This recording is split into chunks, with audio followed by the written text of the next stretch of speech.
Very very good morning friends, welcome to my channel the mix lane. আমি শোভন, তোমাদের কাছে আজকে নতুন ভিডিও নিয়ে আবার হাজির। ছুটি কাটাচ্ছি, আজকে সরস্বতী পুজো। আই হোপ তোমরা সবাই পুষ্পাঞ্জলি দিয়েছো, তো দেখতে থাকো, সঙ্গে থাকো।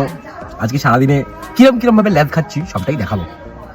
ল্যাদ খাওয়ার ফাঁকে পাড়ার ঠাকুরটা কেমন করেছে সেটা একটু দেখতে গেছিলাম, আর দেখে বেশ ভালোই লাগলো। এদিকে গুল্লুকে নিয়ে বেরোনোর পর বাড়ির ছোটদের সাথে দেখা হলো। কেউ যাচ্ছে স্কুলে খাওয়া দাওয়া করতে, আর কেউ যাচ্ছে গার্লস স্কুলে ঝাড়ি মারার জন্য। আর তারই মধ্যে গুল্লুর খাওয়া দাওয়ার টাইম হয়ে গেল, তাই চলে এলাম গুল্লুকে নিয়ে তার মায়ের কাছে। গুল্লুর খাওয়া দাওয়ার সময় যে সারা বাড়ি জুড়ে সার্কাস চলে, তারই একটা নমুনা দিলাম। ওদিকে গুল্লু খাচ্ছে লাঞ্চ, আর আমি খাচ্ছি ল্যাদ খাচ্ছি ল্যাদ। বলেছিলাম না কিরম ভাবে ল্যাদ খাবো, সব দেখাবো।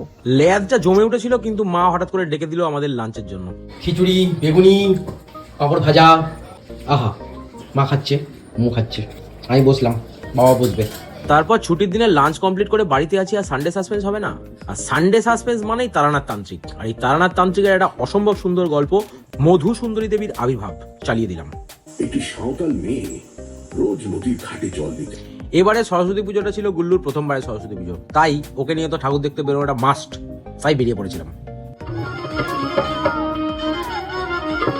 তারপর একটা একটা করে ঠাকুর দেখতে দেখতে হঠাৎ করে মুমু বলল যে গঙ্গার ধারে একটু চা খেতে যাবে, তাই গঙ্গার ধারের দিকে যেতে যেতে যতগুলো ঠাকুর পেলাম ততগুলো দেখলাম। আর ঠিক কলেজের গেটের সামনেটা দেখলাম এত সুন্দরভাবে আলো দিয়ে সাজিয়েছে, বেশ ভালোই লাগছিল।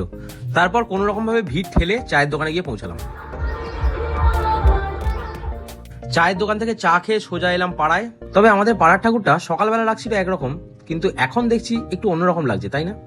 যাই হোক, যতক্ষণ গুল্লু আমাদের পাড়ার ঠাকুর দেখছে ততক্ষণ তোমরা ভ্যাকেন্সির খবরটা দেখে নাও, তারপর আজকের দিনটাকে শেষ করবো এখানেই।